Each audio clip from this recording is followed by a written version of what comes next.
Dejé esta saga por varios meses. Esperé a que llegaran relatos más aterradores respecto a este tópico tan intrigante a la vez de aterrador.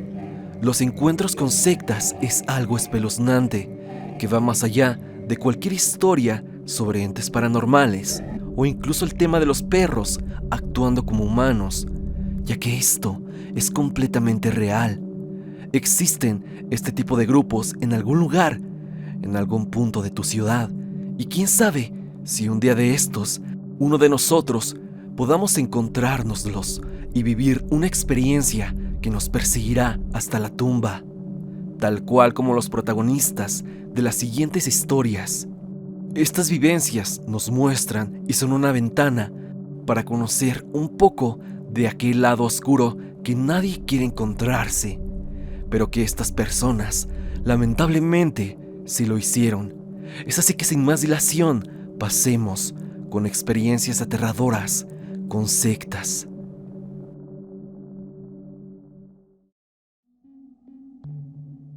Esto me sucedió a principios de mayo, aproximadamente hace 4 años, en el 2018. Te pido por favor no reveles mi identidad, esto podría comprometerme. La verdad es que no me atreví a contar esto, que me sucedió cuando tenía 19 años, pero siento que no soy la única persona que ha vivido algo así. Yo había conseguido trabajo cerca del centro y con mis compañeros de trabajo hice una muy buena amistad, tanto así que cada fin de semana salíamos a comer o por unas cervezas. Cierto sábado salimos temprano del trabajo y nos fuimos por unos tragos.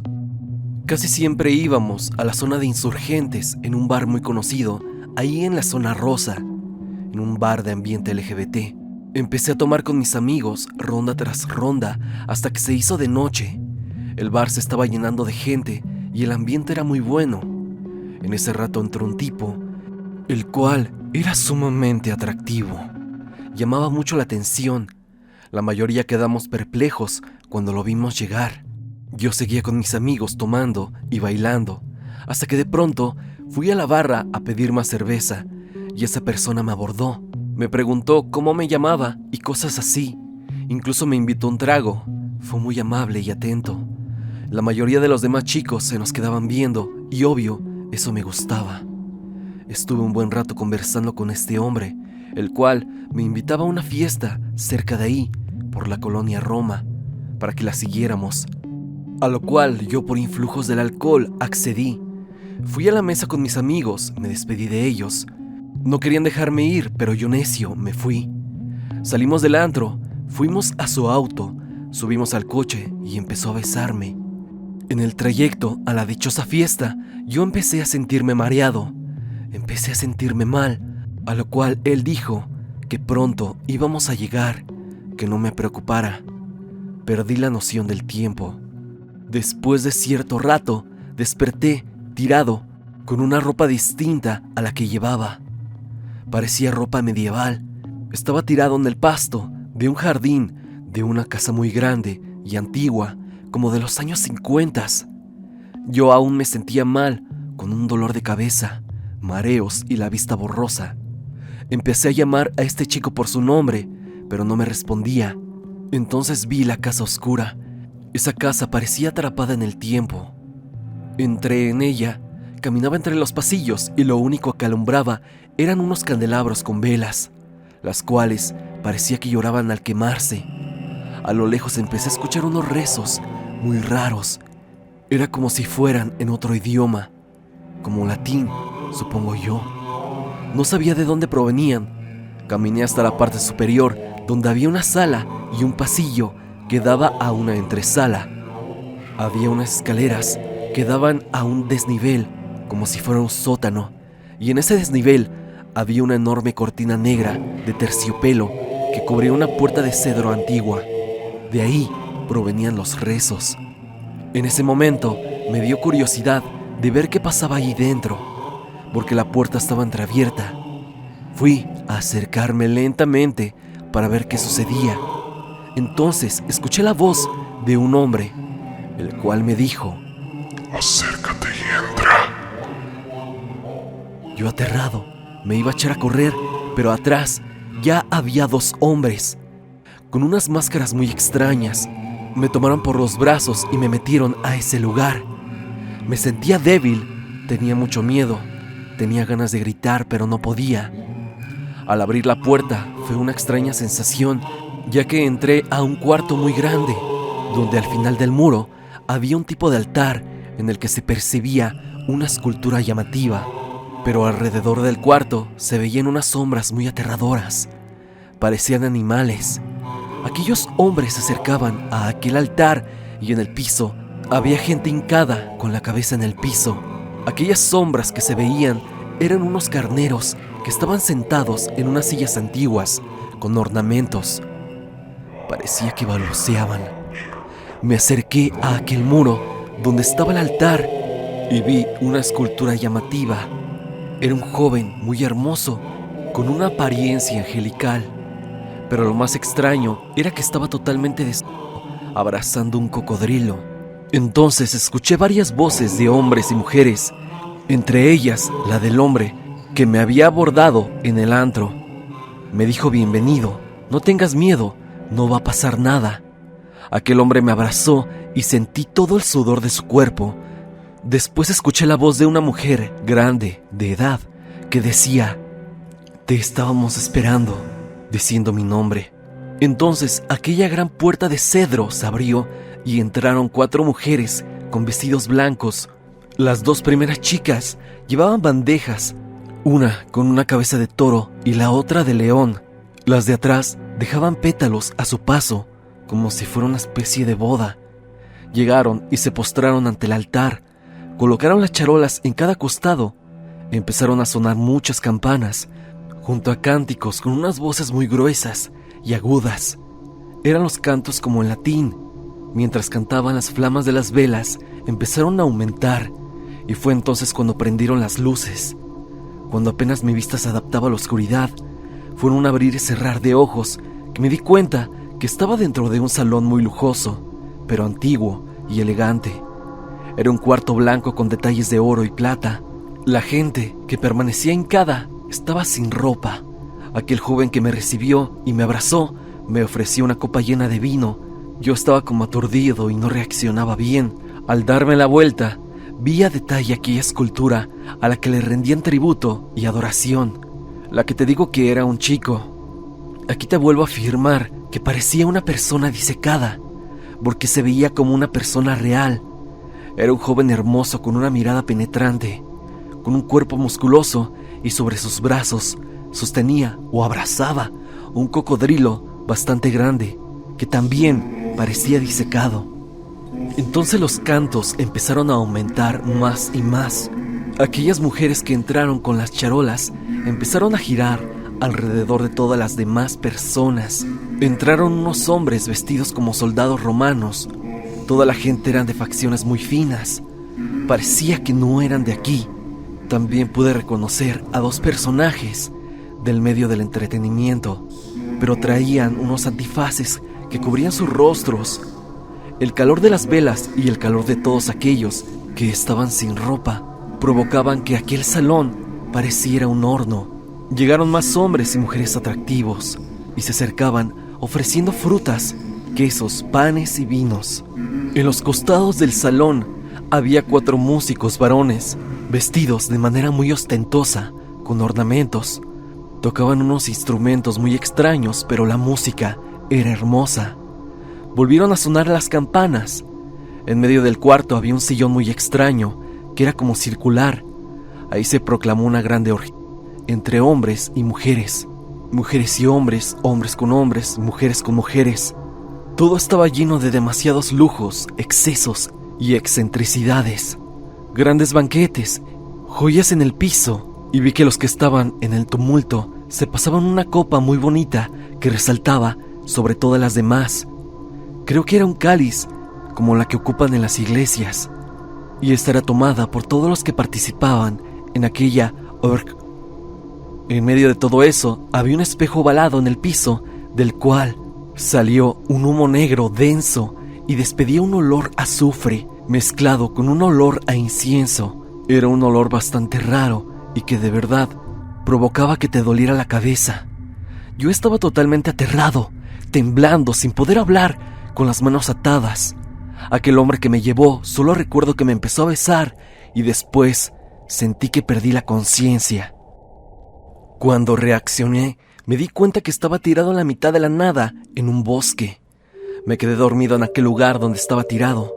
Después de varias horas, un grupo de chicos que iban a acampar se acercaron a mí y fueron a auxiliarme. Yo me sentía mal. Era obvio que me habían dado algo para dormirme. Solo pregunté que dónde estaba, y los chicos me dijeron que estábamos en los dínamos, pero yo seguía aterrado. Tenía en mi espalda, en mis pies y mis muñecas unos signos extraños, como cortadas con navaja. Mi ropa estaba totalmente intacta. Todas mis pertenencias estaban conmigo, a excepción de mi INE. Solo recuerdo que los que me encontraron llamaron a uno de mis amigos para que me auxiliara más tarde. Tuve que ir varias semanas a terapia para recuperarme. Y en pocas palabras, este es todo mi relato. La verdad, omití algunos detalles grotescos que vi, pero la verdad, siempre que salgan a fiesta o antro, cuídense. No se confíen jamás de los desconocidos. Yo pagué ese error bastante caro. Sin duda este evento marcó mi vida y seguirá persiguiéndome toda mi existencia. Afortunadamente, poco a poco he ido asimilándolo con terapia, pero me deja pensando mucho saber que ellos saben mi nombre y sobre todo, dónde vivo. Esta es mi historia, Stan, sobre mi encuentro con una secta.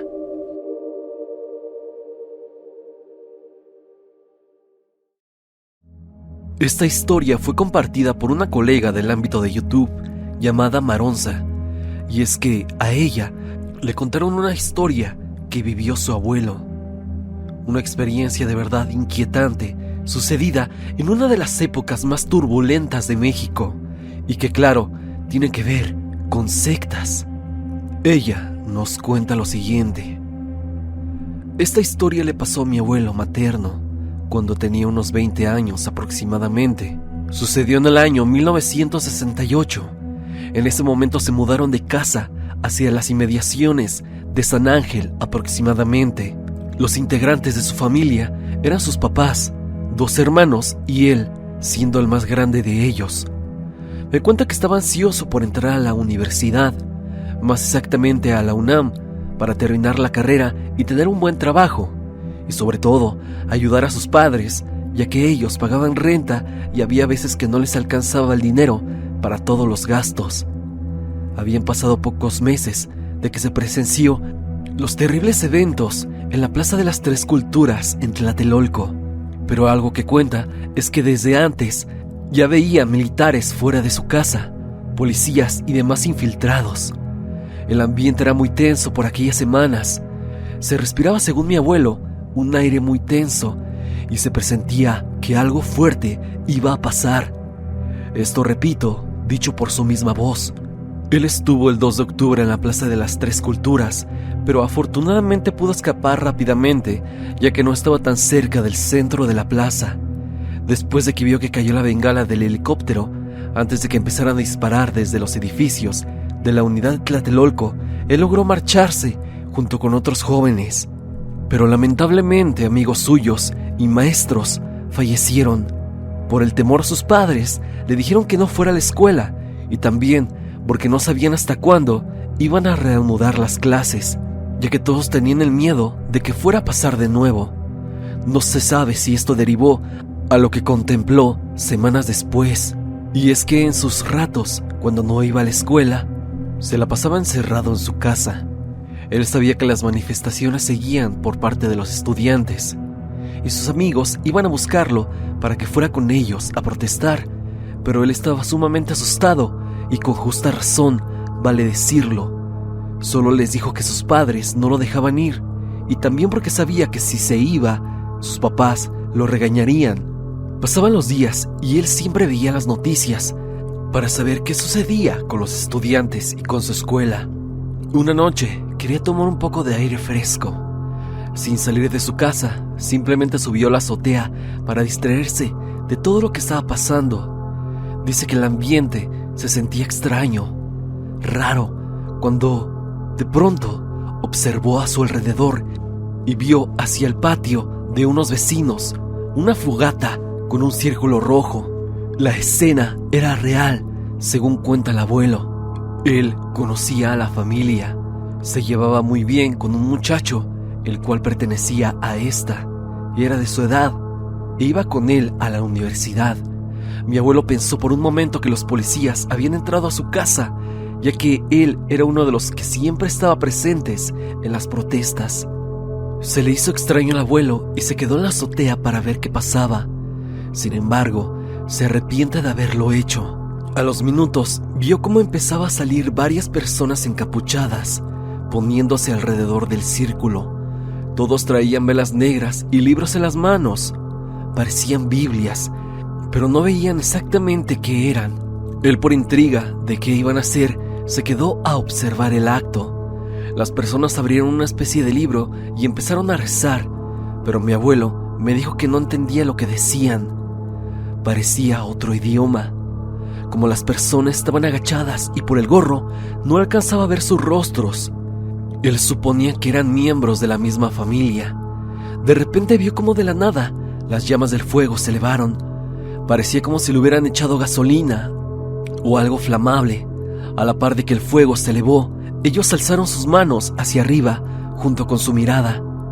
Fue ahí cuando vio que era su amigo junto con sus hermanos y sus padres. Las demás personas no las conocía, nunca las había visto. Me cuenta mi abuelo que a los pocos segundos de que alzaron sus manos, una sombra negra ingresó a la fogata, estando en medio de ellos. Él, aterrado por lo que veía, se hizo poco a poco hacia atrás, con el fin de no hacer ruido y que no lo vieran. Pero fue en vano, ya que pisó una rama de árbol que daba hacia su casa. Esto bastó para que su amigo se diera cuenta de su presencia, y es que todos los encapuchados voltearon hacia su casa. Lo observaban fijamente. Él, como pudo, se bajó rápido, metiendo hacia su casa, agitado. Su mamá le preguntó qué hacía ahí arriba, que era demasiado peligroso exponerse, y también le preguntaban que por qué estaba tan agitado. Él solo dijo que quería tomar un poco de aire fresco, que no pasaba nada, que lo había espantado un gato que pasó corriendo, mintiendo, claro, para que no lo regañaran. Se metió a su cuarto, asustado y pensando lo que observó. Pasaron horas para que por fin pudiera conciliar el sueño. A la mañana siguiente, su amigo, el que estaba con la aparente secta, lo fue a buscar. Su mamá abrió y le dijo que pasara. Era un amigo de confianza para la familia. Pasó a su cuarto. El abuelo apenas se estaba levantando y su amigo le dijo, dejando al lado todo tipo de cortesías: Sé que sabes lo que hacemos. Cuidado y le digas a alguien, o algo malo le puede llegar a pasar a tu familia. Mi abuelo solo se quedó callado, aterrado, y él se marchó después de que dijo eso. Desde esa vez ya no lo saludó ni le habló, por miedo a represalias. Jamás le dijo nada a nadie. En enero, cuando reanudaron las clases, trataba de no pasar por donde él estuviera o tener algún tipo de contacto. Esto era sumamente raro de ver en aquellos años. Hoy todo lo relacionado al mundo esotérico se ha vuelto más normal y se ve en todos lados. Sin embargo, eso fue algo que marcó al abuelo en aquel tiempo. El chico, junto con su familia, se mudaron a los pocos meses y jamás supo nada de él. El abuelo dice que no todas las personas son como aparentan, y puedas incluso convivir con gente que creas que conozcas muy bien, pero ellos pueden tener secretos bastante oscuros. Hasta aquí el video del día de hoy. Espero que te haya gustado. Ya hemos escuchado algunos relatos de encuentros con sectas, vivencias reales donde se tuvo un acercamiento a un mundo desconocido que muy pocas personas en la sociedad conocen o tienen acceso a conocer. Dime tú qué piensas acerca de estas historias y cuéntame, ¿tú tienes alguna experiencia similar a las ya escuchadas? Si es así, puedes enviármela al correo evidencia.tristan@gmail.com o bien unirte al grupo de Facebook y contarla con la comunidad. El link al grupo estará en la descripción. Sígueme a través de mis redes sociales especialmente en Instagram, para estar en contacto. Suscríbete y activa la campanita de notificaciones en donde dice todas para que no te pierdas de ninguno de mis videos. Sin más que decir, no te olvides de que yo soy Stan y te deseo dulces pesadillas.